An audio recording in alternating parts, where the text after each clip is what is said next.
Hello and welcome. This is Patty Bennett. I am so excited that you're joining me for another Patty Stamps video tutorial. Today we are going to be creating this amazing card. At least I think it's pretty amazing.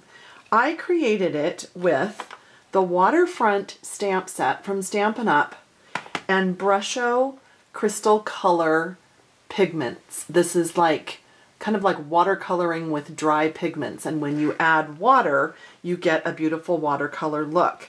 So I just have to say that if you've followed me for a while, you know that my father is an amazing watercolor artist and I've published many of his beautiful paintings before. I did not inherit any of the freehand drawing genes from him. I did inherit from both of my parents my love of color and design and art and travel and nature. And so I love creating something like this, but I can't draw it to save my life. So the stamps in this set do all the work, well, some of the work. The Brusho does a lot of the work, but I feel like I can actually be kind of artistic with something like this, and I just wanted to share with you how to create it. With this amazing waterfront stamp set, you can make everything from very simple layouts, simple colors, just stamping on white paper. They're beautiful, but very simple. You can step it up. I did do a video tutorial on this a few months ago, using some Brusho in the background and some watercoloring in the foreground. And then of course you can step it all the way up to these pretty samples that I was working on. And I just love how it mimics some of the paintings that my dad does. Now, in no way am I anywhere near as good as he is, but I do love to just try to use his work as inspiration. So that's what I did here. We're going to be working on watercolor paper, and I actually have two stamp sets because normally when you stamp, you're just going to get some mild staining on your stamps, which is perfectly normal, doesn't hurt them at all. But with this technique, I just need to show you, they get really stained. And since this is a fairly inexpensive set, I just decided to buy a second set that I would keep for this technique, and it just doesn't bother me at all. That's fine. So that's what I decided to do. Now we are going to start with the mountains. And I like to kind of build from the back forward. So I start with the mountains, then I'm going to put in some of this earth and then the water. So that's what we're going to do. I don't actually want to get these sprayed, so I'm just going to kind of move these down here so that they don't get any of the Brusho or anything on them. Now I have paper towels right here, and I hope you can, I think you can see the edge of that so you can see what I'm doing. So what I'm going to do with the Brusho is I'm actually going to end up probably using almost all of these colors, but I am going to start by sprinkling my Brusho right onto the mountain image. That was Prussian blue. I'm going to add a couple shakes of moss green and just a little bit of yellow. And then you take any spritzer, water sprayer or spritzer. I'm just going to do two, I think maybe I'll do one more right there. So 2 to 3 light spritzes. And then when you stamp, you want to press down and hold so that the water has a chance to soak into that watercolor paper. And of course you want to protect your work surface. And look how beautiful. You get all of those different colors happening and that texture because of the watercolor paper. Now I could probably spritz that one more time and just go ahead and stamp again, but I'm going to add just a little bit of green, and I'm going to put a little more water on it this time, and I'm going to stamp, and I can see that that's really, yeah, do you see the difference? Really watery on that one. And I'm going to move the stamp, and I'm going to do it again just because it has still quite a bit of water. Let's go ahead and do one more. So these are going to be sort of the lighter ones in the background. Oh, I love it. I just love how everyone just comes out differently. Isn't it so pretty?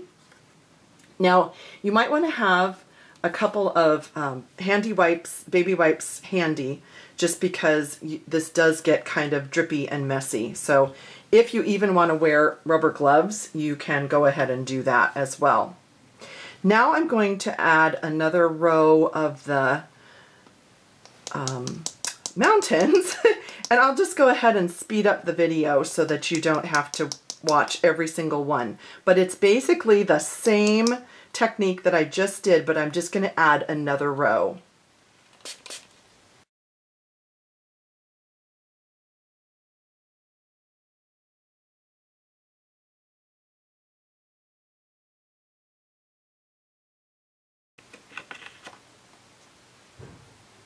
Okay, so there are some of my mountains, and I've just got them kind of stamped wherever I wanted them, just to create some interest and some depth and light and dark.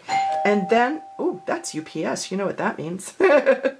And then we're going to add just the moss green to this one, which will be like our grassy meadow that's in the foreground. Same technique. So you want to hold it just a moment, just so that some of that water has just a moment to soak in.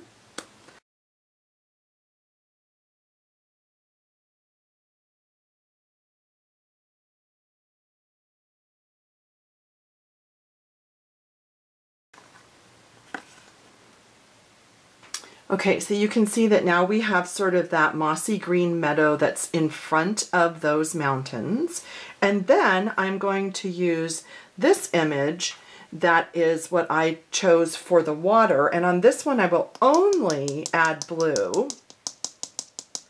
On that grass, even though it looks like there are different colors in there, I did only use the moss green, but that green does have some brown and yellow in it. So that's why it kind of looks like there are different colors happening in that mossy, grassy area. Now I'm stamping again and again and again because I really want to get some variations in that water. I don't want the whole thing to just be really solid dark blue. So I stamped that, what was it, like maybe 4 or 5 times I stamped that. And then we'll do a dark one down here. And then maybe just one kind of coming off that way. And then just kind of fill in just a little bit, just so that it doesn't have too much white. And I think that's it. That's so pretty. So you can see that it's quite a bit like that one, but each one does come out differently. And so that's basically all there is to that technique. And it would be fun to just do this with all different stamps and different colors of Brusho. I've done it with flowers and the reds and the yellows. And then the last thing I just wanted to mention was, you'll see there's like a little splattering here. So sometimes, like right here, some of that, as you spritz or turn the stamp over, sometimes it sprays a little, and that's totally fine. It gives it a really neat look, I think. I like it.